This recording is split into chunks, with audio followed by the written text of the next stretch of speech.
Hai, welcome back with me. Kali ini kita akan membahas tentang UAS perspektif sosiokultural di mana diperintahkan untuk melakukan praktik baik dalam penerapan scaffolding pada ZPD.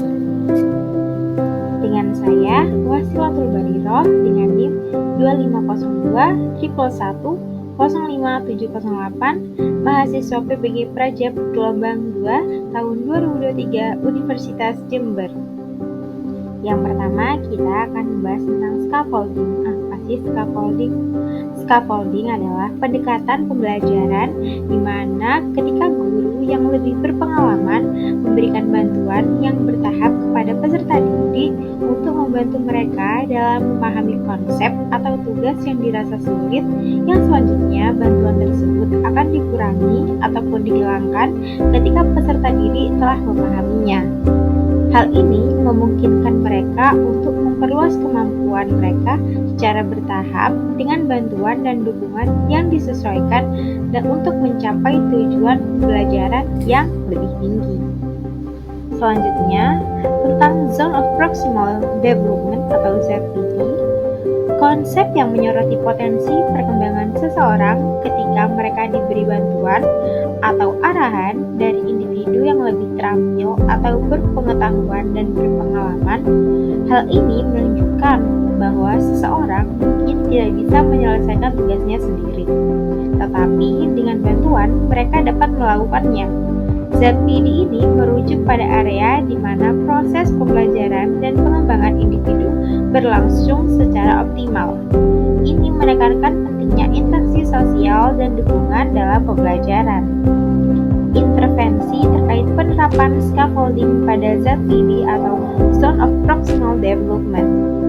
Teknik pemberian bantuan kepada peserta didik pada tahap awal pembelajaran yang kemudian perlahan-lahan mengurangi bantuan tersebut hingga mampu memunculkan kemandirian belajar pada peserta didik. Penerapan scaffolding pada ZPD ini dilakukan saat PPL 1 di SMKN 1 Jember di kelas 11 FPLB 1 pada materi kaidah pencacahan dengan metode jigsaw.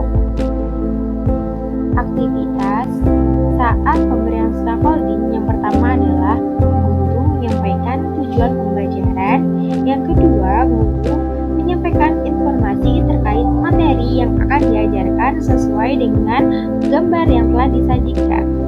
Aktivitas yang selanjutnya dalam pemberian scaffolding yakni guru membagi kelompok yang disebut dengan kelompok asal, yang kemudian guru memandu siswa untuk membentuk kelompok A. Karena pada penerapan scaffolding pada ZPD kali ini kita menggunakan metode jigsaw.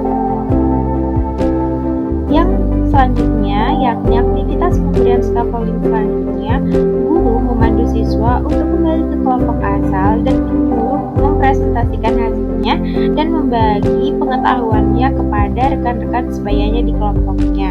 Dan aktivitas yang terakhir pada pemberian scaffolding pada metode jigsaw ini yakni evaluasi dan pemberian penghargaan.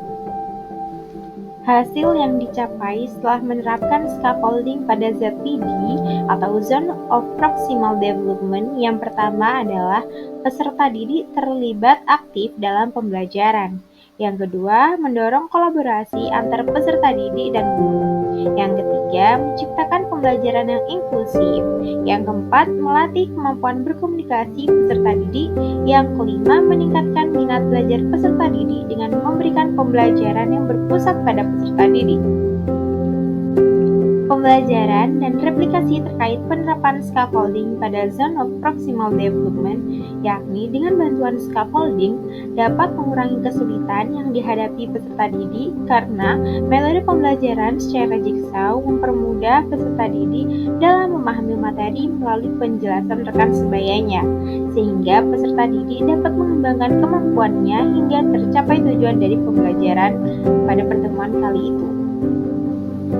Setelah usai pemaparan praktik baik yang telah saya terapkan, semoga praktik baik yang saya sajikan dapat memenuhi tugas UAS mata kuliah perspektif sosiokultural. Berikan bersama Bu Asih. Sekian dan terima kasih.